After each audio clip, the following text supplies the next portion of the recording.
The gas station filled with hollow, cruel laughter that stung. A teen girl stood by her luxury car, crying, phone shaking. Aaron Cole wiped grease on his worn jacket and stepped closer.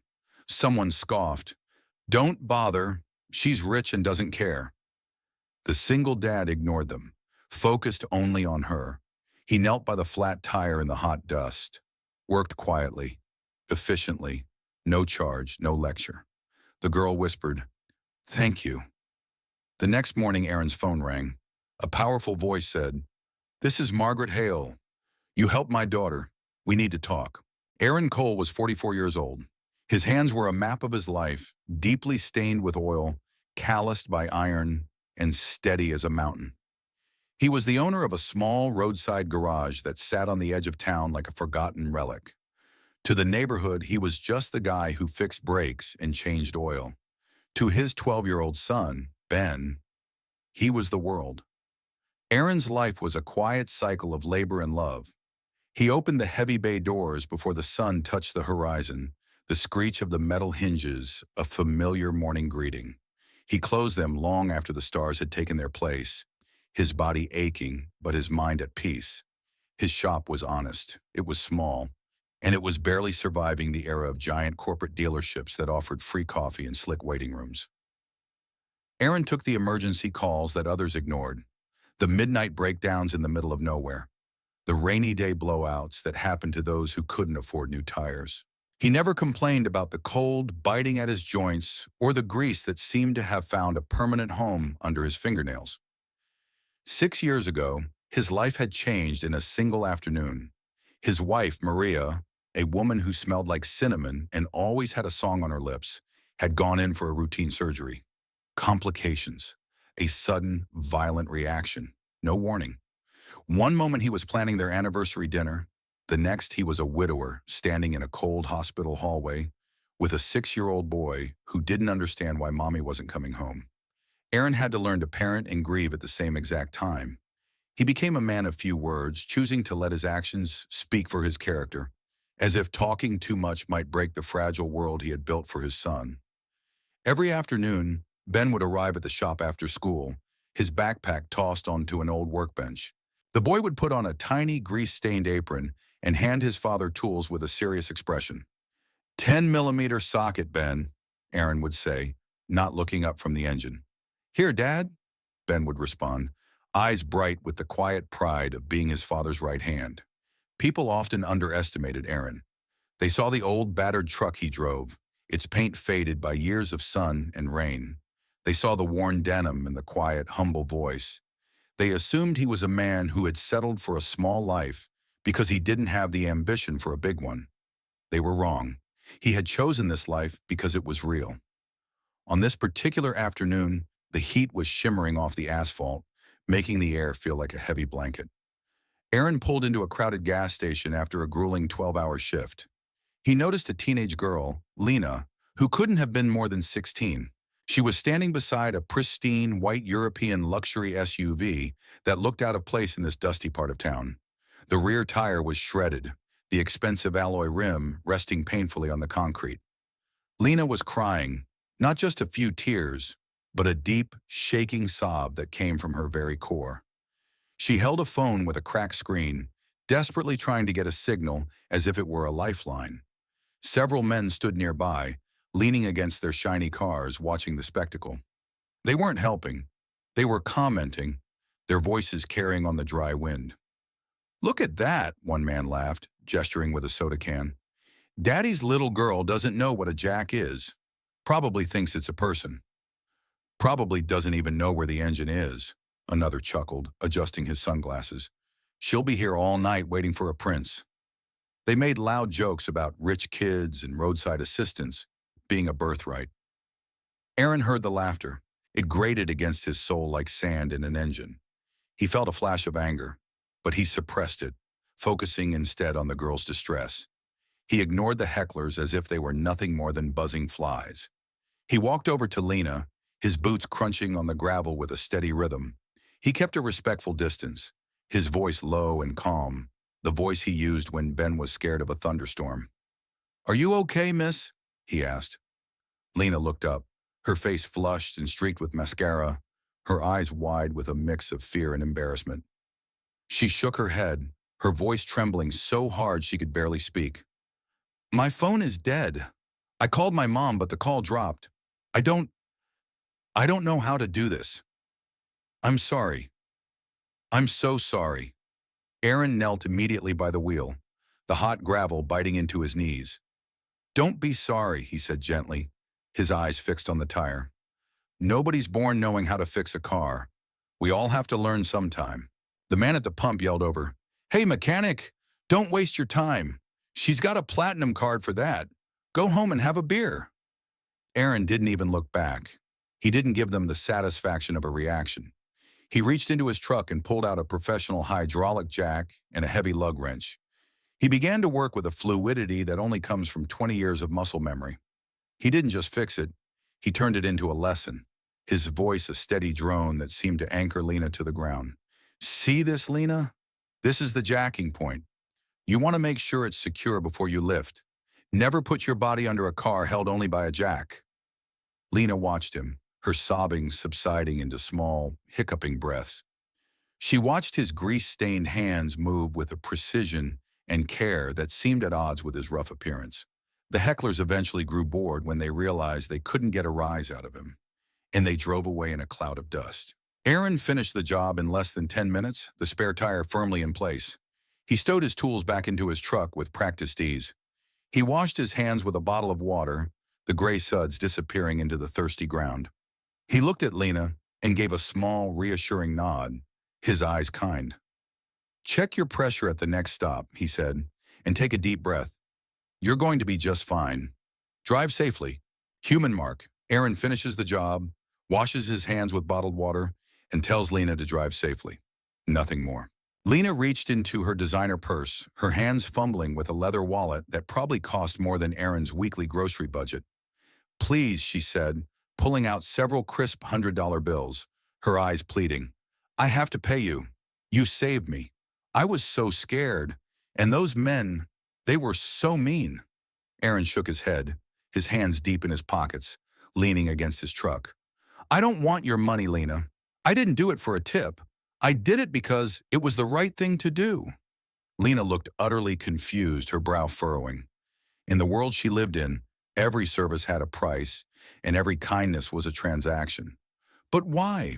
Why would you help someone like me for free? Those guys, they said I was just a rich kid. Aaron looked at the horizon, where the sun was setting in a bruised purple and orange hue, the shadows stretching long across the gas station.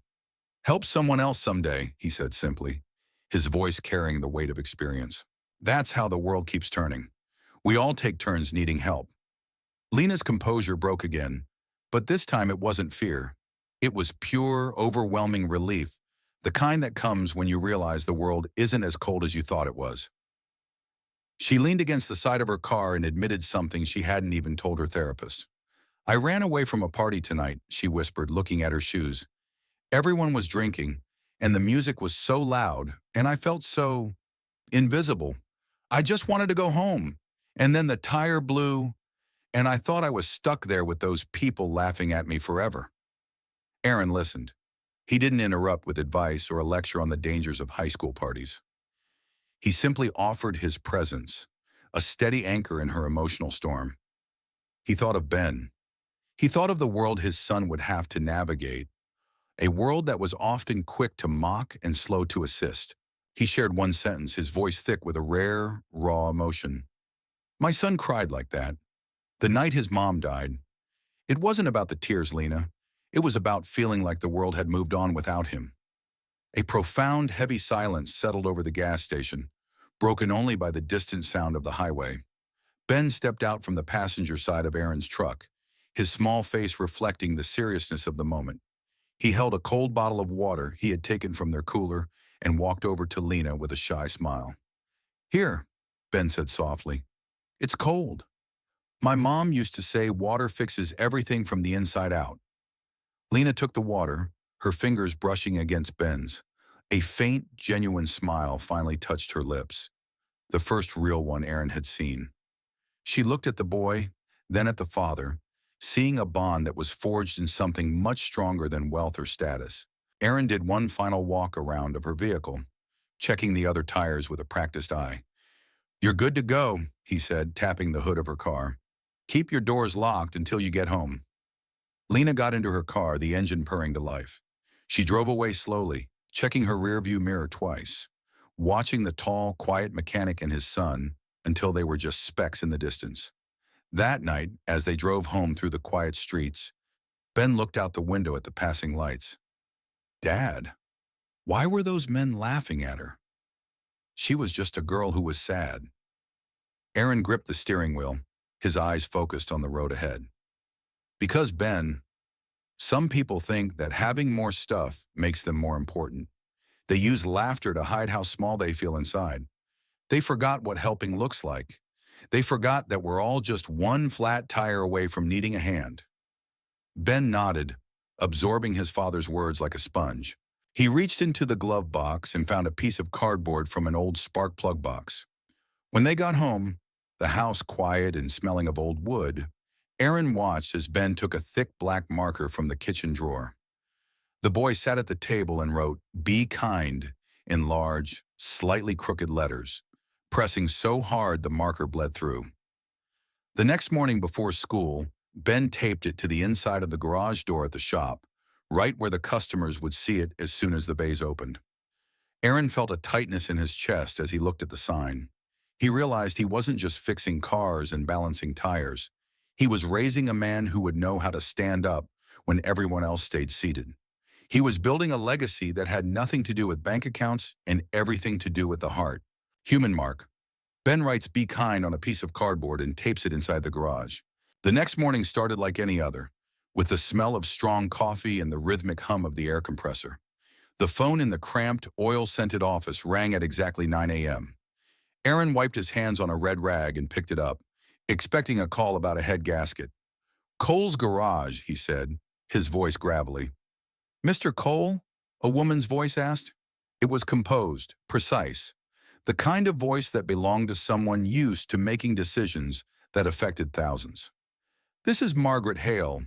My daughter Lena came home last night with a story about a mechanic who wouldn't take her money, even when she offered him everything in her purse." Aaron leaned against the doorframe, watching a hawk circle in the distance. "She's a good kid, Mrs. Hale. She was just in a tough spot, and those guys at the station weren't making it any easier. She has struggled with severe anxiety since her father passed 3 years ago," Margaret explained, her tone softening with a mother's vulnerability. "Last night was a breaking point for her. She told me you treated her with dignity, that you didn't look at her like a dollar sign or a target for a joke. She hasn't stopped talking about what you said to her." Margaret asked if they could meet in person. Aaron hesitated. He felt out of place in the world of the Hales, a world of gala dinners and boardrooms. He knew the name, of course.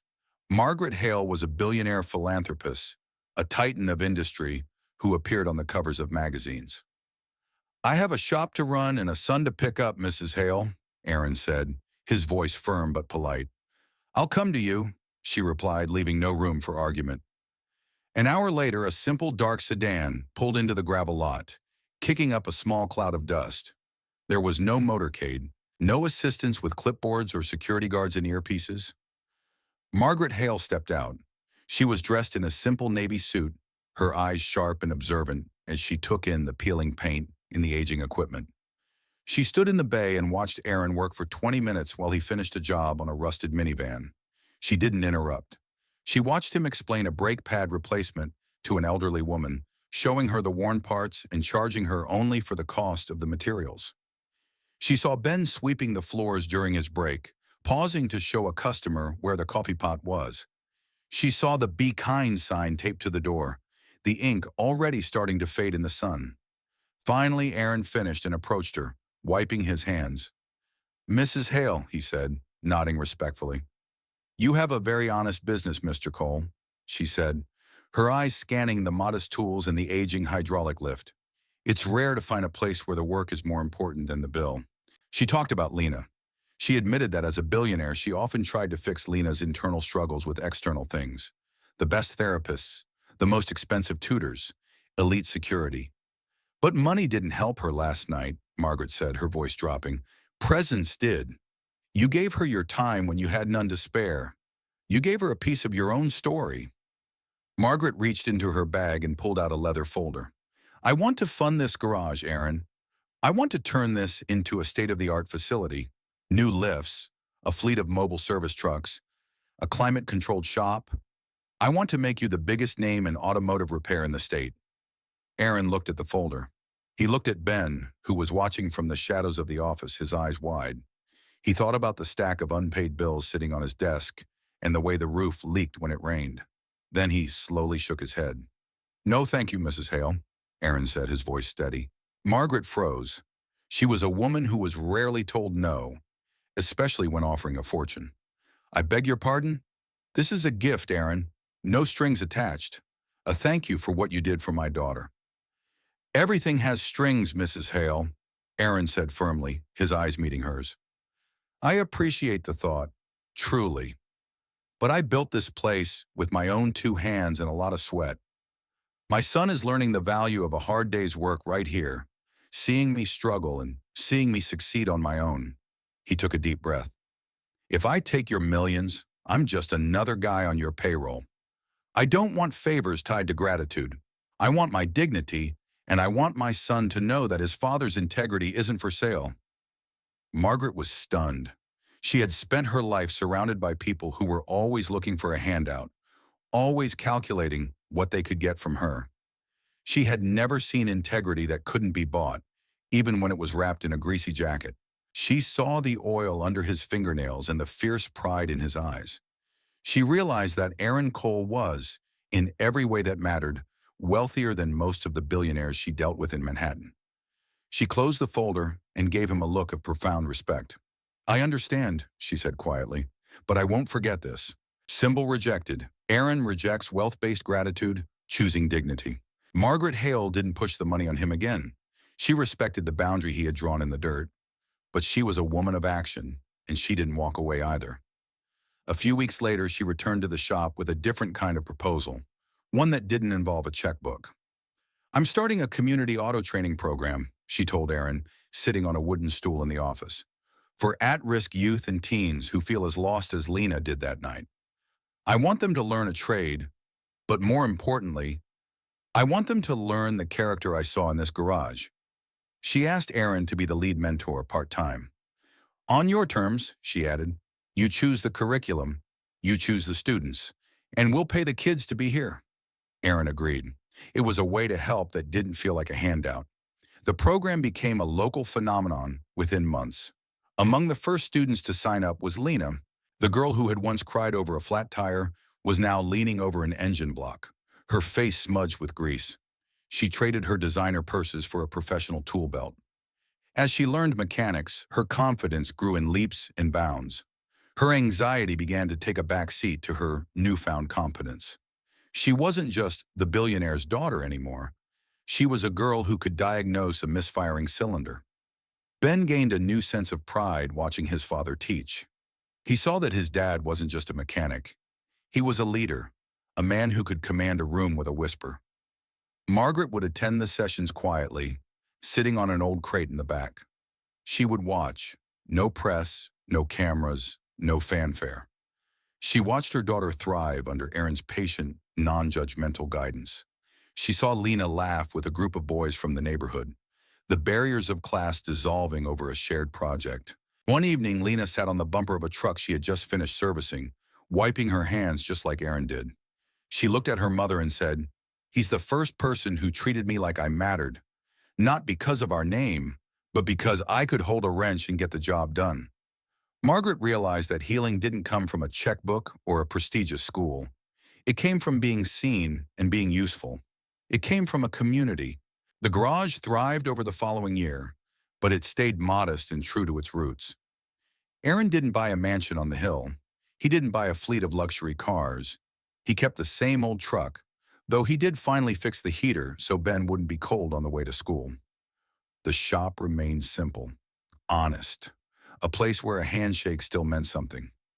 One afternoon, a year after that fateful night at the gas station, Lena pulled into the lot.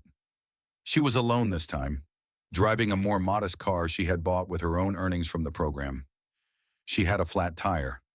Aaron started to walk over with his jack, but Lena held up a hand, a confident spark in her eye. "I got it, Aaron," she said with a wide grin. He stood back and watched, his arms crossed over his chest. She worked with precision. She worked with a steady, sure hand. She didn't cry. She didn't look for a phone. When she was done, she stood up and smiled at him, a smudge of oil on her cheek. Margaret Hale arrived a few minutes later to pick her up for a meeting. She walked over to Aaron as he was closing the heavy bay doors for the night, the sun setting behind him. "Thank you again, Aaron," she said, her voice filled with genuine warmth. This time Aaron didn't refuse the words. He accepted them with a quiet, appreciative nod. The final scene shows the sun dipping below the trees, painting the garage in a beautiful, golden light. Aaron and Ben walk toward their truck together, their shadows long and intertwined. The "Be Kind" sign is still there, now a bit faded and curled at the edges, but more important than ever. They drive away as the shop lights go dark, one by one. The world is full of people who want to be heard, who want to be seen. But sometimes the most powerful message is the one delivered in silence, in the dirt, under a car. Delivered by a man with greasy hands and a heart made of solid gold. True help doesn't announce itself. It kneels quietly and changes a life forever. If you believe healing stories like this deserve to be told, if you believe that a single act of kindness can ripple across a lifetime and change a community, leave a comment and subscribe to CPH Healing Stories. We tell the stories that should never be forgotten, the quiet victories of the heart, because every heart deserves to be seen, no matter how much grease is on the hands that hold it. Thank you for being part of our journey.